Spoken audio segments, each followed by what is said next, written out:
Hello साथीहरू, good morning.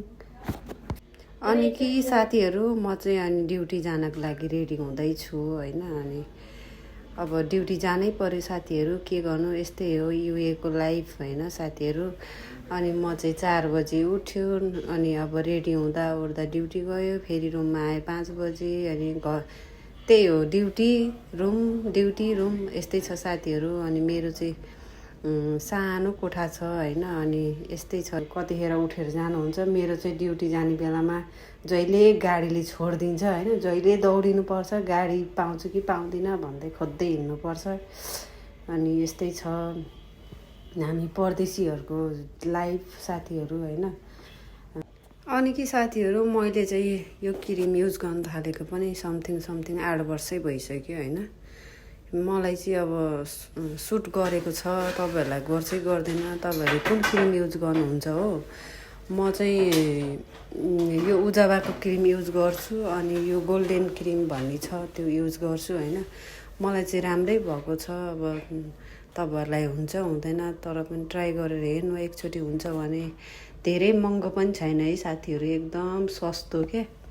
म चाहिँ त्यस्तो धेरै महँगो क्रिमहरू किनेर खर्च चाहिँ गर्दिनँ, तर सस्तो क्रिमहरू लाउँछु र पनि ठिकै छ। मेरो चाहिँ फेसमा जुनै पनि क्रिमहरू म्याच गर्छ, त्यस्तो कुनै इफेक्ट त गर्दैन। तपाईँहरूले कुन क्रिमहरू युज गर्नुहुन्छ? महँगो युज गर्दिनँ म चाहिँ। अनि यो क्रिम लाउँदा चाहिँ साह्रै तेल निस्किने क्या, च्यापी तेल जस्तो निस्किन्छ साथीहरू। अनि यसलाई चाहिँ टिस्युले नसोचेसम्म हुँदैन क्या, टक्क टिस्युले सोचेर अनि पाउडरहरू लाउँदाखेरि चाहिँ बस्थ्यो। अनि अब तल झर्दाखेरि पसिनाले बगाएर पोकै बनाइरहेको हुन्छ। अनि के गर्नु, अब यस्तै हो साथीहरू। अनि मेरो भ्लग बनाउँदै चाहिँ क्यामेरा राख्ने ठाउँ नभएर कहाँ राखौँ भएर राख्यो, एक ठाउँबाट चिप्लिन्छ, फेरि अर्को ठाउँमा अड्यायो, अडिँदैन, स्ट्यान्ड छैन मसँग अहिले हालचालमा चाहिँ। अनि त्यही भएर यस्तो मेरो भिडियो कुनै ठुलो कुनै सानो निस्किरहेछ साथीहरू। अनि अब म चाहिँ त्यो बेबीहरूलाई लगाइदिने खालको पाउडर युज गर्छु है। मैले फाउन्डेसनको पाउडर युज गर्दिनँ, अनि यही नर्मलै पाउडर अलिअलि लगाउँछु। जाडो महिनामा त ठिकै हुन्छ साथीहरू होइन। यो गरिब महिनामा चाहिँ बगारै नहुने क्या यो पाउडर पनि। तैपनि अब म चाहिँ यही नै युज गर्छु, पहिल्यैदेखि यही पाउडर युज गरेको। अनि अब यही युज गरिरहेको छु। अनि यस्तै छ। अनि तपाईँहरू पनि यही पाउडर युज गर्नु होला। मलाई चाहिँ यसले राम्रै गर्छ, सुट गरिरहेछ होइन। अब घस्दैछु, उत्ता र उति गर्दै दल्दैछु साथीहरू, हेर्नु है मेरो भिडियो।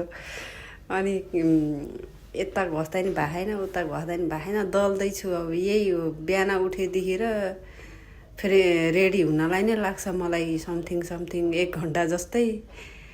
अनि अब यता पोद्दा र उता पोद्दा टाइम गइसक्यो हुन्छ। अनि गाडीले जहिले छोड्दै हिँडिदिन्छ मलाई होइन। तपाईँहरू चाहिँ त्यस्तो गर्नुहुन्न होला, मलाई चाहिँ साह्रै टाइम लाग्छ हो साथीहरू रेडी हुनको लागि। अनि तपाईँहरूको समय कसरी बितिरहेछ? मेरो त समय यस्तै गरी जान्छ, बिहान ड्युटी, बेलुका रुम, अनि त्यस पछाडि फेरि सुत्नु, अनि फेरि उठेर ड्युटी जानु, त्यस्तै चलिरहेछ है। यो चाहिँ यसको चाहिँ नाम मलाई त्यति साह्रो आउँदैन साथीहरू, लगाउँछु अलिअलि राता बनाउँछु गाला होइन।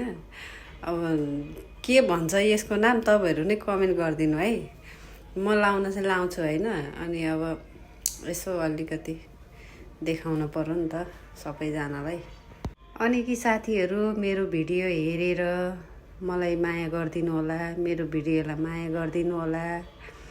अनि अब अझै पनि दल्दैछु, हेर्नु है साथीहरू, दल्दैछु। दल्न त मलाई त साह्रो टाइम लाग्छ नि। यही दल्नाले गर्दा मलाई जहिले ड्युटी आउन ढिलो हुन्छ होइन। तर पनि अब के गर्नु, दल्नै पर्यो, दल्दैछु होइन। अब चाहिँ मेरो क्यामेरा चिप्ले गर्छ कि साथीहरू, चिप्ले गर्छ होइन। अब यस्तै हो युएको लाइफ होइन। अब सानो छ रुम पनि, अनि अब त्यही रुममा अब राख्ने ठाउँ पनि हुँदैन। अनि अब यता चिप्लिन्छ, उता चिप्लिन्छ, अनि अलिअलि साइलेन्ट दिन्छ नि त यसले चाहिँ। अनि म चाहिँ अलिअलि साइलेन्टको लागि लगाउँदैछु क्या। अनि अलिकति उज्यालो देखिन्छ भनेर तपाईँहरू पनि लगाउनुहुन्छ होला, लगाउनु राम्रै हुन्छ आफ्नो लुक्सको लागि होइन। तपाईँहरू कुन कुन क्रिम युज गर्नुहुन्छ साथीहरू? म चाहिँ यो क्रिम अनि यस्तो यस्तो सामानहरू युज गर्छु, मलाई चाहिँ यसले सुट गरिरहेछ अहिलेसम्म चाहिँ। फेरि तपाईँहरूलाई कस्तो लाग्छ? अनि यस्तै छ होइन। अब साथीहरूलाई कस्तो लाग्छ, के लाग्छ? अनि साथीहरू तपाईँहरू नयाँ हुनुहुन्छ, दुबई अबुधाबी युएमा नयाँ हुनुहुन्छ भने पनि उजाबाको क्रिम युज गर्नु राम्रो हुन्छ तपाईँहरूको लागि होइन। हुन त मलाई सुट गर्यो, तपाईँहरूलाई नि गर्छ भन्ने हुँदैन, आफ्नो आफ्नो स्किन हेरेर हुन्छ। तर पनि राम्रै हुन्छ है साथीहरू, मलाई चाहिँ राम्रो भएको छ होइन यो प्रोडक्टले चाहिँ। अनि अझै पनि म रेडी भएर भ्याएकै छैन त, यी गर्दैछु दलेर म भ्याइनँ। अब यस्तै हो क्या हामी छोरी मान्छेलाई चाहिँ साथीहरू, जति गर्दा पनि नहुने, कहिले नभ्याउने क्या। अझै पनि दल्दैछु म, अलिअलि पाउडर लाउँदैछु क्या त्यो साइलेन्टको लागि। अलिअलि सेतो देखाउँछ नि त कालो मान्छेलाई, अनि त्यही भएर घस्दैछु। हेर्नु है साथीहरू, हेर्नु तपाईँहरू नि मेरो मेकअप कस्तो लाग्छ। अनि मेरो मेकअप हेरेर तपाईँहरू पनि सिक्नु मन लाग्छ भने सिक्नु गर्नु। अनि यही साथीहरू, अनि एउटा कुरो तपाईँहरूलाई म सोध्न मन लाग्यो होइन। मेरो यो आइब्रो चाहिँ साह्रै झर्छ क्या, के भएर झरेको होला होइन। आज कति राम्रो थ्रेडिङ गरेर मिलायो होइन, भोलि बिहान उठ्दा त सबै झरेर खुइलिरहेको हुन्छ। यसको लागि चाहिँ तपाईँहरू के युज गर्नुहुन्छ हो? यहाँको पानीले गर्दा हो कि बा साबुनहरूले हो कि बा क्रिमहरू लागेर झरेको हो कि? मेरो चाहिँ लास्टै झर्छ है साथीहरू, कस्तो खोँडो देखिन्छ कि मेरो यो आइब्रो चाहिँ। अनि यो चाहिँ मलाई साह्रै दुःख लागेर आउँछ, एकदमै मलाई मनपर्ने चाहिँ आइब्रो है, त्यही झरेर खत्तम हुन्छ क्या। अनि कस्तो खोँडो देख्छ, मिलाउँदाखेरि पनि जति मिलाउन खोजे पनि मिल्नै सकिँदैन क्या। म चाहिँ त्यति साह्रो अब थ्रेडिङहरू भन्दा नि चिम्टीले आफै निकाल्छु होइन, त्यही पनि अनि सबै झरेर बिग्रिसक्यो। हेर्नु है साथीहरू, मेरो फाइनल लुक्स हुन लाग्यो। म चाहिँ अनि यो खालको रोज वाटर लास्टमा म मेकअप भ्याएपछि, क्रिमहरू पाउडरहरू लगाएपछि चाहिँ लास्टमा रोज वाटर लाउँछु।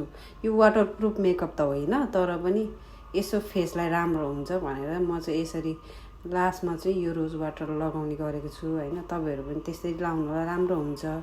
अलि गर्मी भयो भने पो पसिनाले पखाल्छ, नत्र भने त मेकअप लङ टाइमै बस्छ, राम्रो मेकअप बस्छ। म चाहिँ यसरी नै गर्छु है साथीहरू। हेर्नु है तपाईँहरूले कसरी गर्नुहुन्छ थाहा छैन। अब म ड्युटी हिँड्नु लागेको, मेरो रुमको हालत यस्तो छ यी साथीहरू। अब भ्याउँदिनँ, काममा हिँड्नु पर्यो, हतार हुन्छ, अनि यस्तै छोडेर हिँडेको छु मैले चाहिँ। अनि मेरो फाइनल लुक्स यस्तो भयो होइन। मेरो अब मेकअप सेकअप भ्याइयो, मेकअप भ्याइओरिकन अनि यस्तो भयो मेरो फाइनल लुक्स। अनि म अब हिँड्दैछु, रुम यस्तै छोडेर हिँडेँ। अनि जुत्ता सुत्ता लगाएर अब कोरिडोरदेखि म बाहिर निस्किँदैछु होइन। अनि लुरु हिँडिरहेको छु, कसले बोलाए जस्तो लागेर हेरेको होइन रहेछ। अब म ढोकादेखि बाहिर निस्किँदैछु। हाम्रो चाहिँ लिफ्ट साह्रै बिजी हुन्छ, आउँदैन। लिफ्ट कुर्दा गाडीले छोडिदिन्छ जतिखेर पनि। यो बिल्डिङमा लिफ्टको धेरै प्रब्लम छ। अनि त्यस्तै छ साथीहरू। अब म चाहिँ अनि लिफ्ट आएको छैन, कुरिरहेको छु, कतिखेर आउँछ होला भन्दै गनाउँदै बसिरहेको छु। अनि लिफ्ट पनि आयो, तल गई सबैजना हेर्नु है साथीहरू, गाडीको लागि दौडेको क्या। यो चाहिँ हाम्रो युएको लाइफ, यो ड्युटी जाने बेलामा गाडीले छोडिदिन्छ, त्यही भएर गाडी गइहाल्यो। म सिग्नल कुर्दै अनि गाडी अब कतिखेर आउने हो भन्दै अनि म चाहिँ अब त्यता यसो भिडियो निकाल्दै बसेँ। गाडी त अनि धेरै गाह्रो हुन्छ क्या, L42 आउँछ। 42 चाहिँ अलि छिटै आउँछ र अनि त्यो गाडी चाहिँ हिँडिहाल्छ। अब म सिग्नल कुर्दा गाडी गइहाल्यो, म दौडिँदाखेरि पनि नभेट्ने स्थिति भएर अनि म चाहिँ चुप्प लागेर बसेँ। अनि त्यसको 8-10 मिनट पछाडि चाहिँ 42 आयो, L42। अनि त्यो 42मा चढेर अनि ड्युटीतिर लाग्दैछु। यो एरियामा हो साथीहरू, यो एरिया राम्रो छ। यो चाहिँ सिटी एरिया है, ग्रिन हाउस, यसलाई नै भनिन्छ ग्रिन हाउस भनेर चिन्ने चाहिँ यही ठाउँ हो। यस्तो हुन्छ यी। अनि तपाईँहरूलाई कस्तो लाग्यो त साथीहरू मेरो भिडियो हेरेर माया गरिदिनु होला अनि लाइक कमेन्ट सेयर सब्सक्राइब पनि गरिदिनु होला साथीहरू अनि thank you so much by by